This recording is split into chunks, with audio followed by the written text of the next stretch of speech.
guys, today we're going to see an ancient Hindu temple which is truly unforgettable. Even if you try to forget it, it will be impossible for you to erase the visuals I'm going to show you.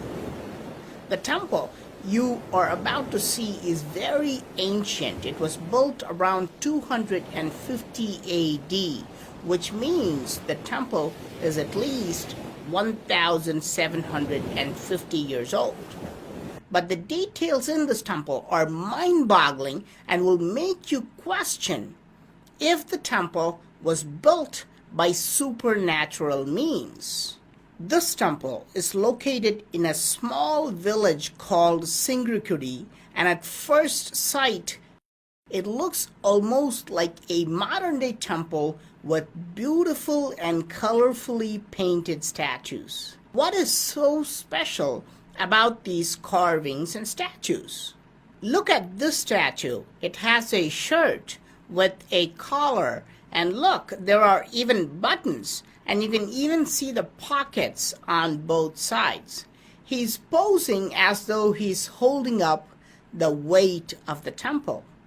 Now, Hinduism is all about symmetry, so my eyes are naturally going on the other side of the tower.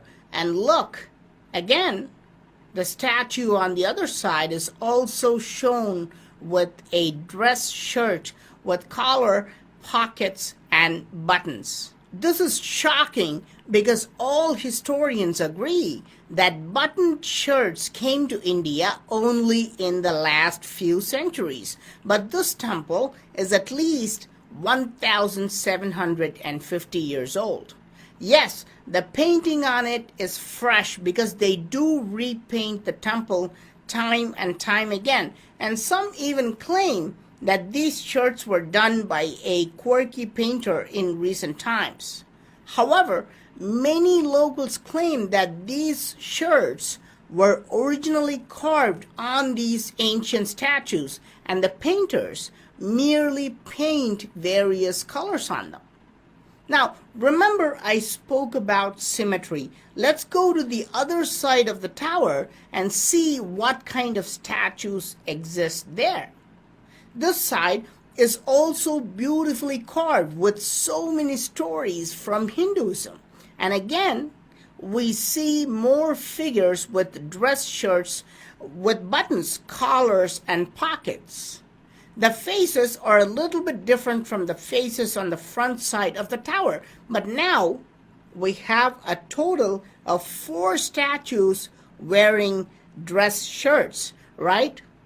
We're not done yet, because temple towers actually have 4 sides. So I decided to see what's on the sides as well. Most people do not see the sides of the towers at all, and I was able to see more statues with shirts. If we go around the tower, flying like birds, then we can see 4 more statues on the sides of the towers as well. This is remarkable because we have a total of 8 statues wearing dress shirts in this tower. We know, as a matter of fact, that buttoned shirts with collars did not exist 1,750 years ago. I don't mean that just within India. The whole world did not use shirts like this until the last few centuries. So how could ancient builders carve such accurate statues with dress shirts? But we are not done yet. There are more interesting details. When I zoomed in with my camera and took close-ups on the sides, there are more details which are stunning. Look at this figure. He has a round pocket watch which goes from his button to his pocket. This is typically how we used watches before the wristwatch became fashionable. But there's something even more shocking. On his lower pocket, there is a large rectangular object peeping out. It looks remarkably similar to a modern-day smartphone. Is that a cell phone we are looking at? How are such carvings possible in an ancient Hindu temple? Locals give a totally different answer with a completely different angle to this. These statues and carvings were done in ancient times, but they were done with the help of psychic powers. The builder who created them was deeply spiritual, and he could visualize how the future generation would look using his psychic abilities. Is it possible that ancient sculptors could use their psychic powers to visualize how their future generations would look thousands of years later? Locals say yes and point to yet another interesting tower in the temple. This is a smaller tower which is built on the sanctum of a female goddess. Immediately, you can notice something very interesting. This tower is ladies only. No male gods or humans are shown. All these statues are females. This is a spectacular carving of a mom saving a baby from falling off the tower. Hinduism is a very liberal religion. In fact, Hinduism has more female goddesses than male gods.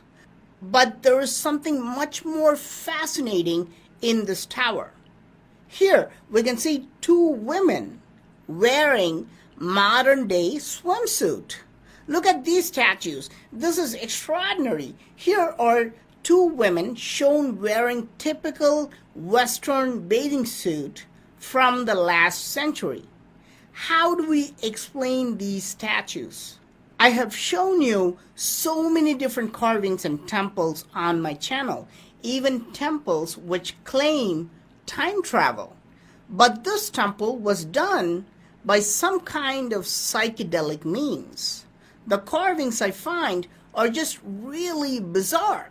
Look, here is a carving which shows conjoined twins. They have two heads but share the same body.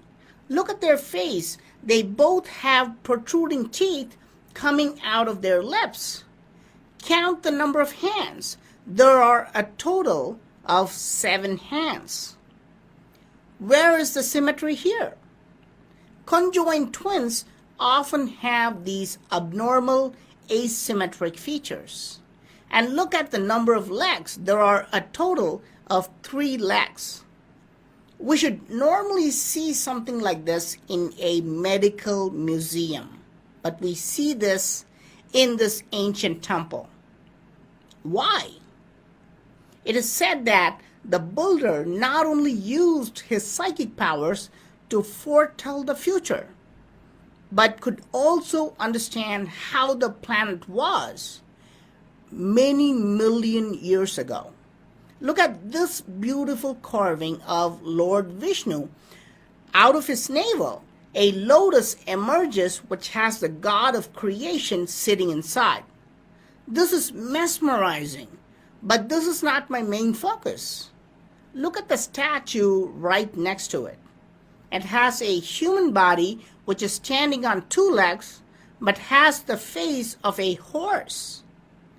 This god, known as Hayagriva, is portrayed as half horse, half human, and is sometimes shown with the rear parts of a bird. If you look behind Hayagriva, you will see bird-like elongated tail. The really bizarre part is this. Recently, skeletal remains of an extinct dinosaur were discovered which has very similar features. It has a face which resembles a horse, has short forelimbs and longer hind limbs, and even has the hip like a bird. The scientists were in total disbelief, but guess what they named this species? They named it Hayagriva because of its remarkable similarity to this Hindu god, you can't help but wonder, are these carvings coming out of the sculptor's imagination? Or did he have psychic powers to carve these animals which became extinct millions of years ago? There is a reason why locals believe that the temple was constructed using psychic powers. This temple is mentioned in an ancient text called Markandeya Purana, which was written around 250 AD. This is how we know the temple existed at least 1,750 years ago. Markandeya, the hero of this text, got access to various psychic powers by chanting mantras at a specific frequency. It is said that Markandeya himself built this temple using his psychic visions. But the story does not end here. Even today, a few monks come here and do chanting in order to get psychic powers. Sounds and frequencies are considered very important in Hinduism. Many ancient Indian texts claim that you can get psychic powers by chanting specific incantations or sounds. But it is not clear what sounds or frequency will yield these psychic powers. Is it possible that the ancient builder of this temple, who was a master of psychic powers, gave us a clue about what frequency he would have used? The temple has a strange energy to it, and this remote temple has no visitors at certain times, and I have the entire temple to myself. After exploring various parts of the temple, I was not able to find anything on the ground. But when I switched to aerial view, I found something incredible. Look at the aerial view of this tower. We can see the circular pattern, the cymatic pattern of this tower from the top. Today, we are able to transform sounds into visuals, and we call them cymatic patterns. Is it possible that what we see here is a code, a visual of the sound that can yield us psychic powers? If we decode this visual pattern into sound, we can understand what sound can give us psychic powers. So, what do you think? Is this temple somehow related to psychic energy? Are these statues really old? Or were they merely painted like this in recent times? Is there something called psychic powers? Please let me know your thoughts in the comment section. I am Praveen Mohan. Thanks a lot for watching. Don't forget to subscribe and also click on the bell button to get all the updates. Please give this video a thumbs up and do share it with your friends. I will talk to you soon. Bye.